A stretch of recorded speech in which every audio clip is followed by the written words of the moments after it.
Hey guys, it's Targon here doing a Raid Shadow Legends video, and today we are going to continue talking about the Doom Tower. Specifically, we are going to talk about the first boss in the current rotation, which is the Celestial Griffin. Alright, so let's get in here and look at this boss's skills. This boss is very complex, probably one of the more dynamic bosses in the Doom Tower, just in terms of all the different things that are happening at once.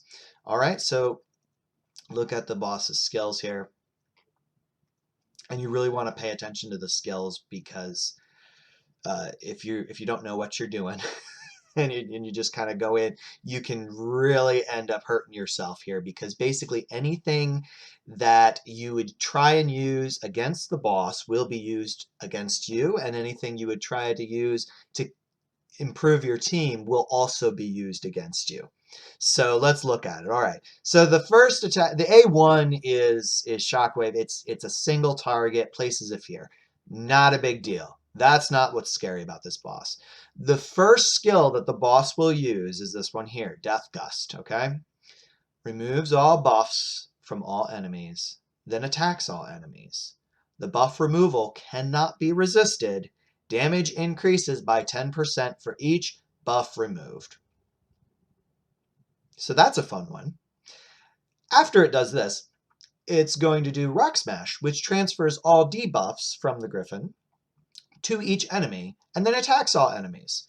Fills the Griffin's turn meter by 5% for each debuff transferred. So again, so here we have all the buffs to improve our team get taken, and the damage increases. And then all the debuffs you use against the Griffin get thrown back at you. So if you're bringing in, like, decreased attack, decreased speed, kind of all the main ones, those get thrown back at you. Be careful of champions that do like a heal reduction, because that can really be killer. And speaking of heal reduction, this boss has so many passives going, it's kind of nuts. Like if you look at his bar, there's just a whole bunch of skills going on. Divine Strike attacks an enemy whenever their HP drops below 50% and places a 100% heal reduction debuff for 2 turns. Celestial Bond adds 1 Skybound buff to the Griffin at the start of each turn. And adds a Skybound buff to the Griffin whenever an enemy's HP drops below 50%. Each Skybound buff increases the Griffin's attack by 5%, crit rate by 3%, crit damage by 5%, and speed by 2.5%. And so basically, the longer this fight goes, the stronger the Griffin gets and the faster it's going. So you really want to try and nuke this guy down as quickly as possible. But again, you got to be careful with what debuffs you're throwing out there, because they'll get thrown back at you. Now, I do highly recommend Ninja. If you have Ninja for this boss, he will kind of like nuke down the Griffin relatively quickly with his HP burn. I'm going to try getting through without using Ninja today, just because I know some people do not have him. All right. So now with these Skybound buffs, once it gets to 10, it starts ignoring shields, block damage, and unkillable. And yeah, so it gets worse. It gets worse. I won't cover everything, but this is another one that we do have to pay attention to. Whenever the Griffin's turn meter is decreased, the turn meters of all enemies will be decreased by the same amount, and it places a stun debuff for 1 turn on enemies with fully depleted turn meters. So I do use Scyl for this fight, but she's kind of a mixed bag here, because her A1 has a chance to drop turn meter. So if she drops the Griffin's turn meter, she's automatically getting stunned. And all the rest of the team's turn meter gets decreased by the same amount. So Syl's great. I still recommend using her unless you have other options. So if you do have other options, definitely go with other options. And then I think basically all these other ones are the same as with a lot of the other bosses. So we're not going to cover those. All right, so I did a full run on auto with this team using Kale. However, Kale got nuked out, and the revive got blocked during one of the waves. So I probably would have to build him a little bit better for this. But I just wanted to try it on auto and see how it worked. So I'm going to sub him out though, and we're going to run Sepulcher Sentinel. And so similar to my last video where we talked about waves, you're still going to want things like, decrease attack, decrease defense. Having Doom Priest is huge for this battle because she's cleansing the debuffs that are getting thrown at you. So I definitely recommend using Doom Priest. Again, my team, they're kind of built more on survivability.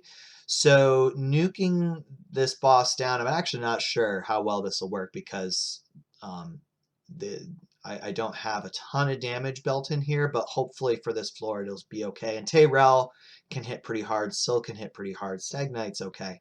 So we're gonna take this team in and try and see. I'm gonna just show you some mechanics that you can use to kind of counter what the Griffin is doing, and then you can kind of take this core team and try and add like some sort of nuker. Like ideally here I would use Ninja instead of Tayrel, or maybe even instead of Sepulcher. But Sepulcher does block deep buffs, which is important to try and have if you can. So I'm just going to auto this first wave here, and then I'm going to manual the next one just to make sure that I keep my skills ready to go.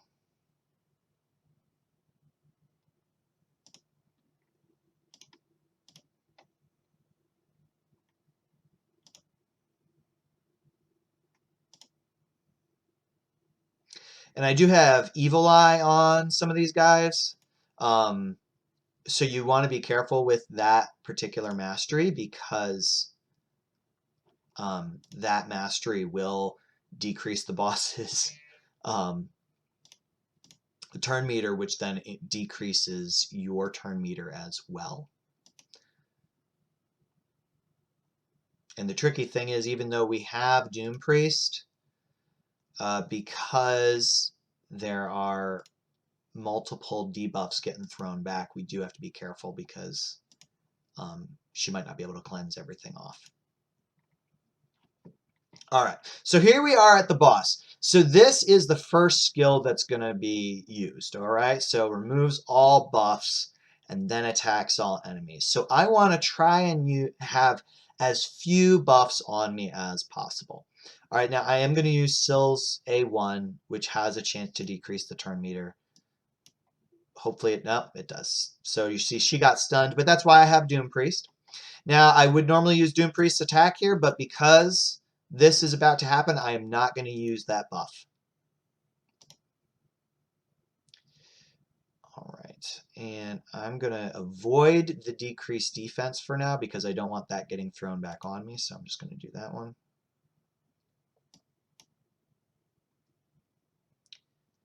All right. So you just want to be mindful of what's going to be coming back around at you. So now it's going to take all the debuffs that are on there and throw them back at me. So again, now I want to try and avoid debuffs. So I'm going to go with her A2 here. Obviously the stun doesn't do anything, but I didn't decrease the turn meter or put in fresh decreased speed on. All right, let's try this increase attack, since it's not going to get stripped off for a little while. Again, I'm going to avoid the decreased defense because I don't want my team getting hit like that.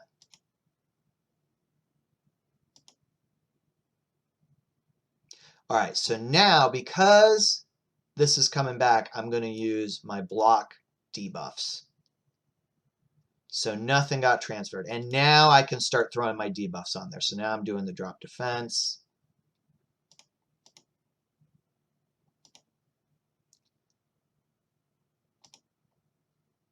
All right, and now the buff removal's coming again, so I want to try and cycle through, get rid of all my buffs.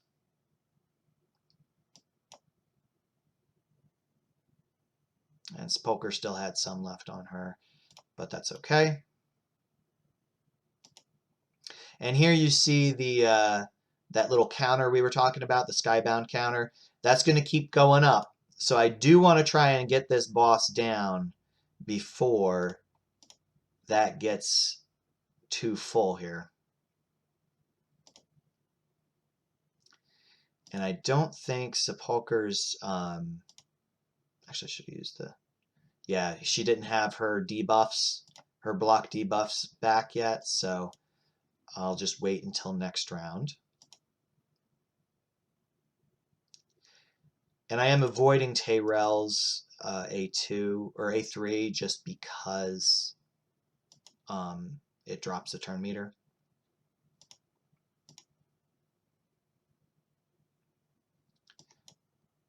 Okay. So there, my buffs got removed. Now I can buff up.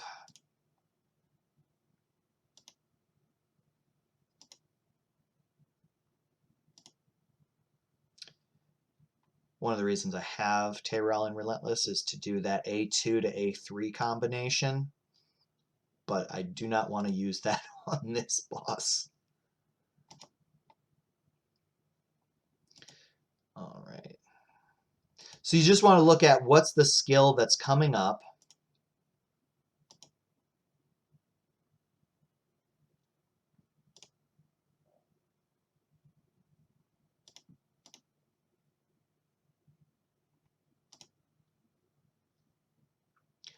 And then the other advantage of having someone with like drop attack on their A1 is it keeps the boss's attack down, which is really helpful, especially the longer we go into this fight, because the attack increases as we keep going.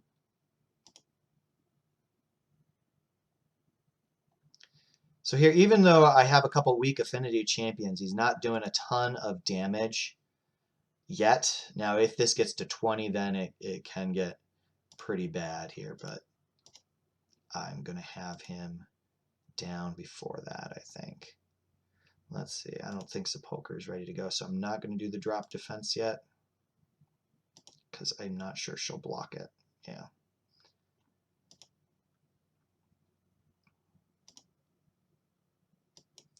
And I'll save the block debuffs for the next cycle through here. So that's how you want to use your block debuffs, champion. You want to try and save it as much as possible for when you have your debuffs are about to get thrown back in your face. And you definitely don't want it up right now because it'll get stripped off.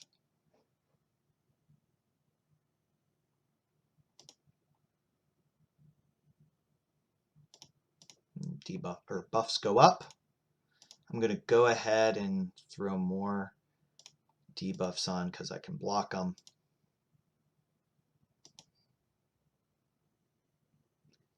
And really at this point, I just need a couple good hits and he's done. All right, so now that's how you manual through. You got to really pay attention to the cycle, right? And so you don't want your buffs up when he's about to strip the buffs off. You don't want your debuffs on when they're getting thrown back at you, or you want a block debuffs champion to block it. Now, in terms of speed tuning, it's kind of hard to speed tune because the boss's speed keeps increasing. So I wouldn't necessarily bother with that. If you have Doom Priest, bring Doom Priest in because that's really going to help you substantially. And so just so you know too, like if you have a bunch of buffs on when the Griffin removes him, the damage goes up a lot. So when I first tried this team, I autoed it and Sepulchre threw her block debuffs and increased defense up. I had a bunch. I think I had Doom Priest through her increased attack up, and then the Griffin hits me, and it like took 50% of my health. So you do want to be careful with that, but with a little strategy, and it might take a few tries, you can get through it. So let me show you my team here just so you can have an idea for the stats. Again, for this boss, I could throw in a whole, some of my legendary champions like Duchess would be ideal for the block debuffs just because Duchess is Duchess. But I wanted to show you just with, Scyl, because everybody gets Scyl eventually, and some epics. Apothecary, again, not good for this because I love Apothecary. He's great in so many places, but when he fills your turn meter by 15%, that gets multiplied by 5 for the boss. So everybody on your team gets boosted 15%, boss gets 75%, right? So we don't want Apothecary for this fight or one of those other turn meter boosters. So we just want to just be careful on how we're using the turn meter boost. You want to be careful with like a champion like Visix. Scyl as well, but Syl's good enough with her passive. But so Visix, she's got this decreased turn meter on her A1, which has a much higher chance than Syl's does. But also she's throwing out Ally Protects for everybody, which can get stripped away. She's putting the shield on her, and her Provoke's not really going to bring much aside from the waves. So I don't really recommend Visix for this either. Again, you got to look at affinity. Razin would be good. I do believe the boss comes in magic affinity on another rotation, so Razin can be good for that one. You wouldn't want to use the A3 to decrease turn meter. Doom Priest is MVP because of her passive, removing one random debuff. You saw a few times, like when Scyl would decrease the turn meter, she'd get stunned, but it didn't really kill me because Doom Priest would come in and cycle through and clean the stun off. So again, I've talked about her before. Doom Priest, as far as epics go, is kind of the MVP for many Doom Tower bosses, and even to some extent the waves. Stag Knight also, huge Doom Tower MVP. I use him all the time as well. Even on my main account, because this is my alt account, even on my main account where I have a whole bunch of legendaries, these two champions I use a lot in Doom Tower, and really kind of all over.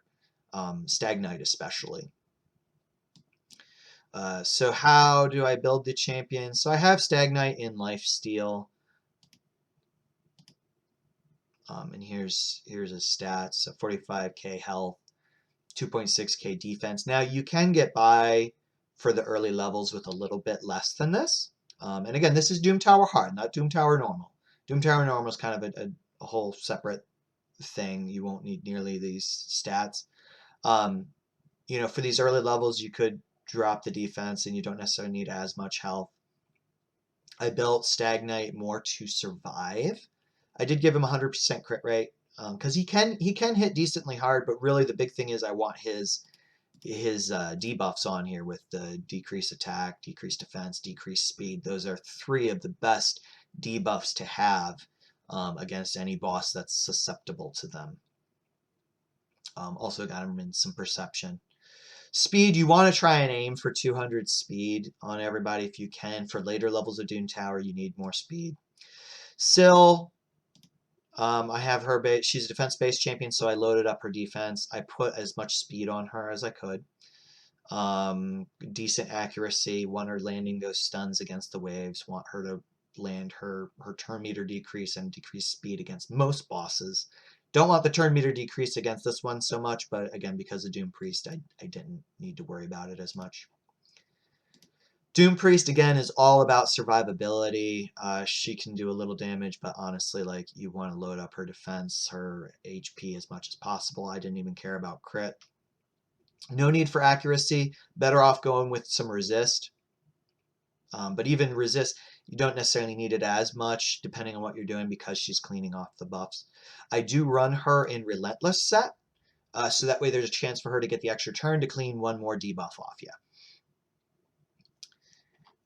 Tayrell was one of my first epics on this account. So, I kind of threw a bunch of my best gear on him. I do want to bring his crit rate up a little bit, but, again, you want his debuffs to land, so making him tanky. Probably should bring up his accuracy a little bit. But the 4K defense, you don't necessarily, again, you don't need that much for this first floor, or 10th floor rather. But the more defense and HP you can get on your team, the better. and Sepulcher. Again, defense-based champion. I just loaded her up on defense. Again, you don't need that much. You know, probably for the first few sets, like if you can get 2,000 defense and 30,000, 35,000 HP, you should be able to get through the first few floors. It does help a lot to have more. Probably I do want to get her HP up eventually, but with 4,000 defense, even 30 HP is okay.